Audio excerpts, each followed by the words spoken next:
বাংলাদেশের বিজয় দিবস, আর একদিকে আমিরে জামাতের বিজয়। বিএনপির বিরাট একটা ষড়যন্ত্রের বিরুদ্ধে আমিরে জামাত জিতে গেছে। আমরা দেখতে পাচ্ছি একে একে বিএনপির সব ষড়যন্ত্র, বিএনপির পরিকল্পনা সব ব্যর্থ করে দিয়ে আমিরে জামাত ডাক্তার শফিকুর রহমান প্রধানমন্ত্রী হওয়ার পথে এগিয়ে যাচ্ছেন। বাধা বিপত্তি দূর হয়ে যাচ্ছে, শঙ্কা দূর হয়ে যাচ্ছে। আমরা খুব সুন্দরভাবে দেখতে পাচ্ছি যে জামাতের বিরুদ্ধে বিএনপি কোনো প্রোপাগান্ডা চালিয়ে 24 ঘন্টাও টিকতে পারে না। 3 ঘন্টা, 4 ঘন্টা, 5 ঘন্টা, 1 ঘন্টা, 1.5 ঘন্টা সেই প্রোপাগান্ডার উলুৎপাটন হয়। বিএনপি ধরা খায় এবং পরে মাপ চায়, ক্ষমা চায়। তা আবারও আমিরের জামাতের বিরুদ্ধে শক্তি যারা প্রোপাগান্ডা চালিয়েছে, মিস ইনফরমেশন, ডিসইনফরমেশন ছড়িয়েছে, তারা এখন ক্ষমা চেয়ে পিছু হটছে। তা আমিরের জামাত জিতে গেছেন। ফিউচার প্রাইম মিনিস্টার এরকমই হওয়া উচিত যে তার বিরুদ্ধে প্রোপাগান্ডা চালিয়ে কেউ আধা ঘন্টাও টিকতে পারবে না, 1 ঘন্টাও টিকতে পারবে না, ক্ষমা চাইতে বাধ্য হবে। তো জামাতের যে হ্যাডম আছে এবং জামাতের উপর যে আল্লাহর রহমত আছে এবং জামাত যে পদে পদে জিতে, তার প্রমাণ হচ্ছে এটা যে কোনো একটা বিষয় খুব সহজে জামাত কাটিয়ে ওঠে। তো দর্শক, আমিরের জামাত একটা বক্তব্য দিয়েছে, বিএনপি পন্থী মিডিয়াগুলো বক্তব্যটার অপব্যাখ্যা করেছে। কি? আমিরের জামাত আওয়ামী লীগ, শেখ হাসিনা ক্ষমা চেয়ে বলেছে আমরা ভালো হয়ে গেছে, আর করব না, কিন্তু তারপরও আবার করেছে।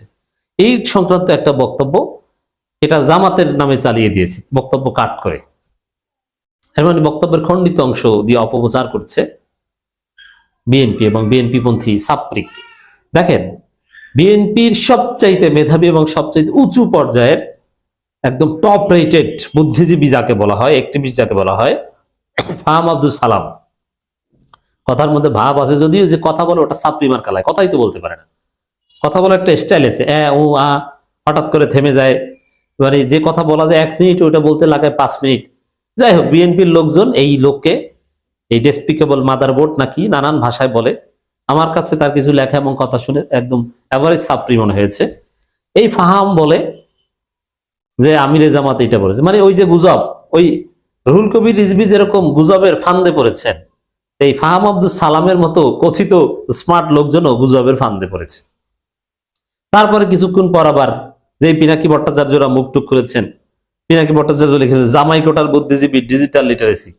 এই হইতেছে বিএনপির স্মার্ট শাখার ইন্টেলেকচুয়াল হাইট, মানে সবচেয়ে স্মার্ট। বিএনপি বলে যে না, কিছু ওই শাহেদ আলম বা এরা লো কোয়ালিটির, এরা ভুল ত্রুটি করতে পারে, রুল কবির রিজভিরা পুরানো লোক হয়তো বুঝে নাই, কিন্তু না, বিএনপিতে তো স্মার্ট আছে। কারা স্মার্ট? এই যে ফাহাম আব্দুল সালাম। এই ফাহাম আব্দুল সালাম তো রুল কবির রিজভির চাইতেও ছাত্রী, এ তো বিরানি আলমের চাইতেও গুজববাজ বেশি।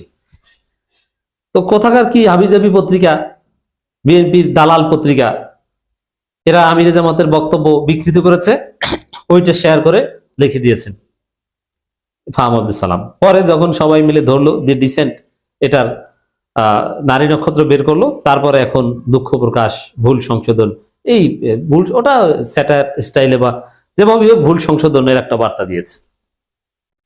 তো এই যে বিষয়গুলো, যে আমিরে জামাতের বিরুদ্ধে দুইটা বিষয়, ওই ডেসপিকেবল মাদারবোর্ড বা এই টাইপের যে সাপ্রি বুদ্ধিজীবী, এরা যে কতটা মোনাফেক। 1971 ইতিহাসের সবচেয়ে বড় স্ক্যাম বলা লোকজন এখন চেতনা ব্যবসা করে আওয়ামী লীগের মতো। কোন পর্যায়ের মোনাফেক চিন্তা করেছেন? তো এই মোনাফেক গুলো এরা এরা এরা ভুল সংশোধন করছে, ক্ষমা চাচ্ছে এক প্রকার, ইনিয়ে বিনিয়ে বা অন্য ভাষায় স্টাইলিশ ক্ষমা চাচ্ছে। এর আগে রুহুল কবির রিজভীকে ক্ষমা চাইতে হয়েছে, আবার বিএনপির দখলকৃত মিডিয়া তাদেরকেও ক্ষমা চাইতে হচ্ছে। তারা স্পষ্টভাবে বিবৃতি দিচ্ছে যে জামাত আমিরের বক্তব্য অনিচ্ছাকৃতভাবে ভুলভাবে উপস্থাপনের জন্য দুঃখ প্রকাশ। জামাতের অনলাইন শাখার যে অঘোষিত লোকজন, তাদের প্রতিবাদেই এই বিজনেস স্ট্যান্ডার্ড বা অন্যান্য আরো পত্রিকা, অন্যান্য টেলিভিশন চ্যানেল তারা ভুল স্বীকার করা শুরু করেছে। এই যে আমিরে জামাতের কাছে বা আমিরে জামাতের বিরুদ্ধে অপপ্রচার চালিয়ে ভুল স্বীকার করতে হয়, এটি তো জামাতের একটা বিরাট বিজয়। তো দর্শক, ঘটনাটা কি দেখেন, দি ডিসেন্টের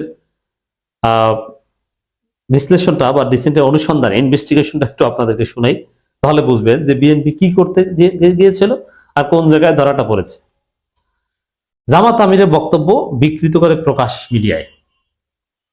জামাত ইসলামের আমির ডাক্তার শফিকুর রহমানের একটি বক্তব্য বিকৃত করে প্রচার করেছে দেশের শীর্ষস্থানীয় বেশ কয়েকটি মিডিয়া।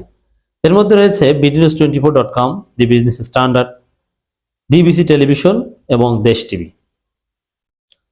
মঙ্গলবার বিজয় দিবসের এক অনুষ্ঠানে জামাতের আমির আওয়ামী লীগের উদ্দেশ্যে বলেন, 3 বার তারা ক্ষমতায় এসে বাংলাদেশকে ছোপ ছোপ রক্ত আর কারিগরি লাশ উপহার দিয়েছে। 96 সালের ক্ষমতায় আসার আগে হাত জোর করে তারা জনগণের কাছে ক্ষমা চেয়েছে। অতীতে আমাদের দল বাংলাদেশের মানুষের সাথে যে অন্যায় আচরণ করেছে, যে জুলুম করেছে, আমরা বিনা শর্তে মাপ চাই। এর মানে ওই যে অন্যায় আচরণ জুলুম করেছে ওইটা ওই মানে জামাত করেছে, এইভাবে চালিয়ে দিয়েছে। বুঝতে পারছেন আশা করি। একটি বারের জন্য আমাদের ক্ষমতায় নিন, আমরা ভালো হয়ে গেছি, এখন দেশের জন্য ভালো কিছু করতে চাই। হাতে তসবিহ ছিল, মাথায় ঘোমটা ছিল। মানুষ সহজে সরলভাবে ধারণা করেছিল যে তাদের মানসিকতা পরিবর্তন হয়েছে, কিন্তু না, যখনই তারা ক্ষমতার মসনদে বসলেন তারা আপন রূপে আত্মপ্রকাশ করলেন। ওই বক্তব্যের অংশ বিশেষ বেছে নিয়ে দি বিজনেস স্ট্যান্ডার্ড পত্রিকা শিরোনাম করেছে, আমরা ভালো হয়ে গেছি, এখন দেশের জন্য ভালো কিছু করতে চাই, নিঃশর্ত ক্ষমা চেয়ে জামাত আমির। আর এইটাকে ওই বিজনেস স্ট্যান্ডার্ড এই বক্তব্যটাই অনেকটা বিশ্বাস করে প্রচার করছে বিএনপির ছাত্রীগুলো। বিএনপির বুদ্ধিজীবী, বিএনপির অ্যাক্টিভিস্ট, ওদেরকে ছাত্রী ছাড়া বলবেন না। এই বিএনপির পরিণতি আওয়ামী লীগের চাইতেও খারাপ হবে। কোনো মেধাবী লোক বিএনপি করে না, ছাত্রদল করে না। চট্টগ্রাম বিশ্ববিদ্যালয় ছাত্র দলের সভাপতি নাকি 2003-04 সেশনের এই ভিপি কে মারতে যায়, কোন পর্যায়ের গর্দভ হলে ভিপি কে মারতে যায়। অথচ সারা চট্টগ্রাম বিশ্ববিদ্যালয়ের 50 জন কর্মী নেই, 50 জন আবার 5 ভাগে বিভক্ত। শিবিরের লোকজন তো শুধু স্লোগান দিলেই তো ওখানে শুয়ে পড়বে, ওকে প্যাকেট করে ফেলা সম্ভব শুধু স্লোগানের মাধ্যমে, গায়ে হাত দেওয়ার দরকার নেই। মানে শিবির ওখানে কি করেছে, এই ছাত্রদল সভাপতি ভিপি কে মারতে যায়। আর মশা যেরকম তাড়ায় না, মশা অনেক সময় আছে দেখবেন যে মশা আর মারতে মন চায় না, অথবা হাত দিয়ে মশা মারতে অনেকে ঘৃণা করে, মেশিন দিয়ে মারে, যে মশা ওটা ধাওয়া দিয়ে দিয়ে ওটা চলে যায়। তো ওই ছাত্র দলের ছাত্রীরা আসে আর শিবিরে মশার মতো ধাওয়া দিয়ে যা যা।